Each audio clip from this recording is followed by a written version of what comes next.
off, you'll start seeing this condensation, these clouds form more and more right up until liftoff.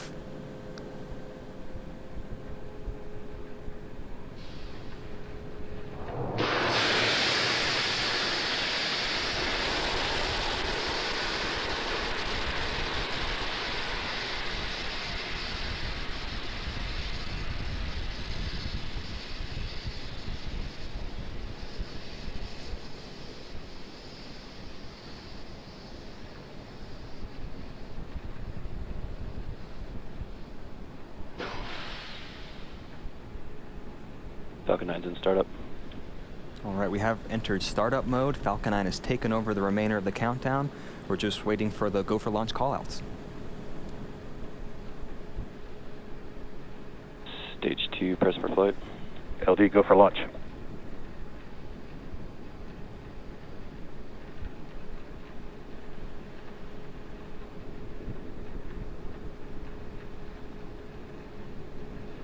T-minus 30 seconds.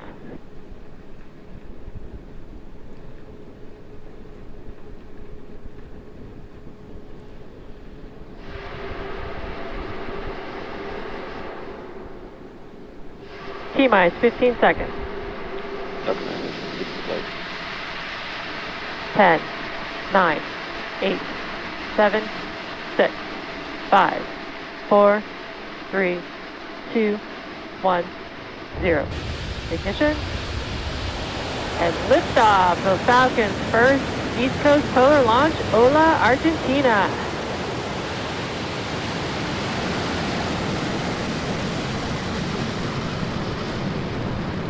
Stage 1, course nominal.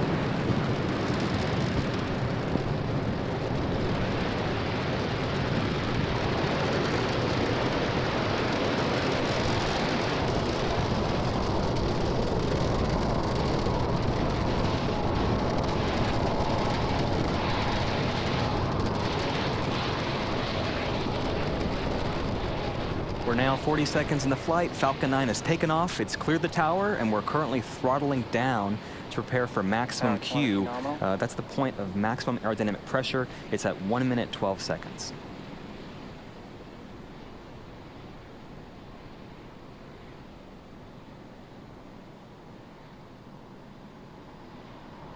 Vehicle is supersonic.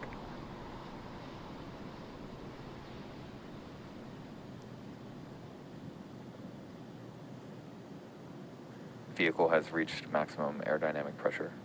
You've heard it. We've reached max Q. At this point, the loads in the vehicle become less and less as the atmosphere gets thinner. We're now able to throttle those Vehicle Merlin cleared. engines back up. And at its maximum power, like right now, And the the vehicle engine consumes started. more than 700 gallons of fuel per second. All is looking good with our first stage's trajectory. The next couple events, there are 5 events, one after another.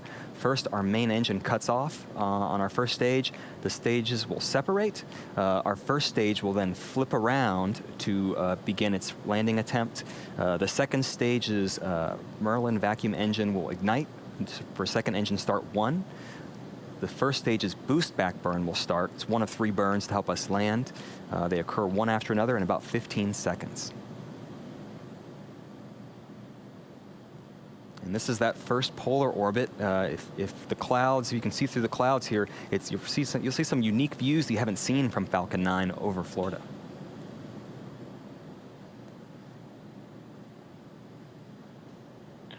And we have Miko. Stage separation confirmed.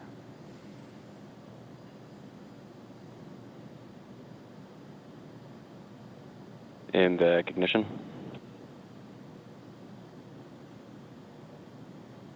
All right, all of those events happen successfully one after another. This boost back burn, it'll last about 40 seconds. And so you see it on the left-hand side of the screen. On the right-hand side, you will see our second stage carrying those 3 satellites to orbit. And coming up next in about 20 seconds, that boost back burn will end, and then we'll have our fairing deployment.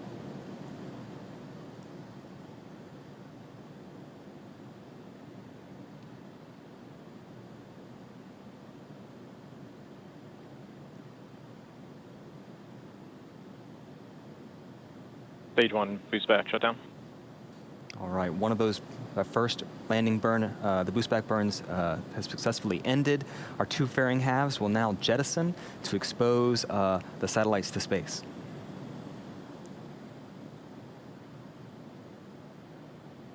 And you see the first stage is already beginning to turn around, and you can see the nitrogen from our attitude control system helping guide it back.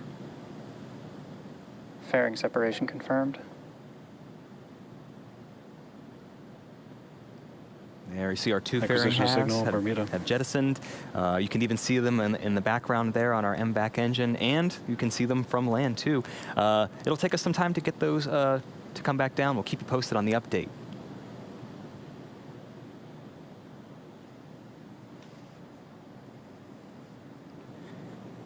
We are T plus 4 minutes and 13 seconds into flight. Everything is looking great for tonight's mission.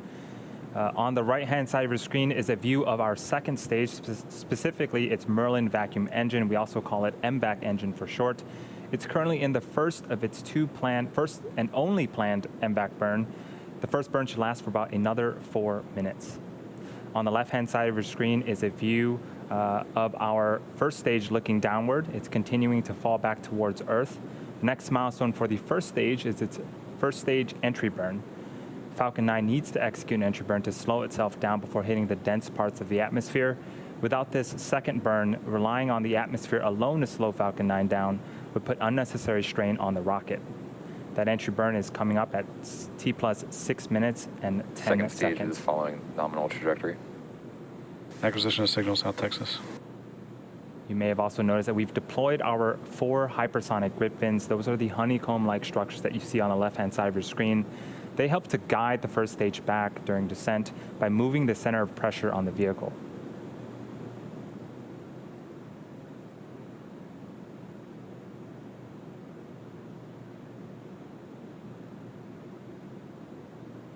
Again, those bursts of gas are nitrogen. It's absolutely normal, and those help to orient the rocket during its descent back towards Earth.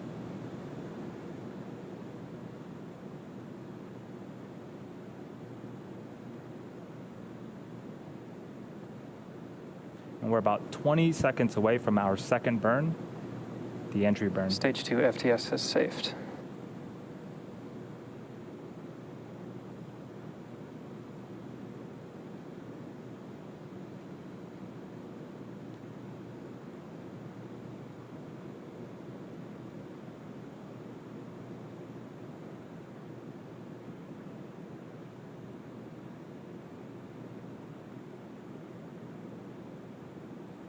Stage 1 entry burn startup.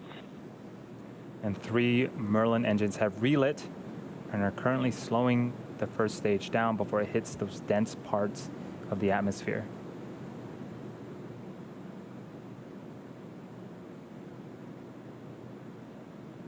Second stage on the right-hand side of your screen is continuing to perform as expected. Stage 1 entry burn shutdown. And that is our second burn completed. And as we mentioned earlier, we are going to be attempting to recover this booster back at land on landing zone 1. The first stage has one more burn left. Is saved. That is the landing burn. It begins just before we Second touch stage down still and following provides the nominal booster with trajectory. a soft descent before we land. During this period, the landing legs will also be deploying. You might be able to catch it right before we touch down. They're stowed at the base of the vehicle and made up of state-of-the-art carbon fiber and aluminum honeycomb. Stage 1 transonic. You can see the cape getting closer and closer. What a cool view. The first stage is passing through the cloud layers right now. Stage 1 landing burn startup. And here comes Falcon 9 attempting its 4th landing.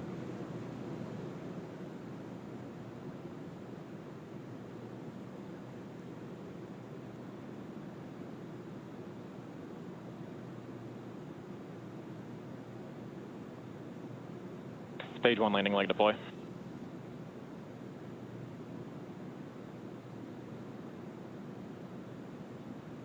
And you could not ask Stage for 1 a landing better burn. landing than that. Falcon 9 has landed once again. That is number 4 for this first stage booster and the 58th overall of an orbital class rocket. What a way to start off tonight's mission. The second stage and our primary mission are still continuing and remain healthy. The next milestone for the second stage is second engine cutoff 1, also known as SECO 1, and that is coming up at T plus 10 minutes and 5 seconds. During second engine cutoff 1, we'll be shutting down the second stage's MVAC engine. And as we approach this period, we'll be listening very closely for 2 callouts: verification of SECO 1 and then confirmation of a good orbital insertion. Both are going to be critical to ensuring that we deliver all 3 payloads to their intended orbits tonight.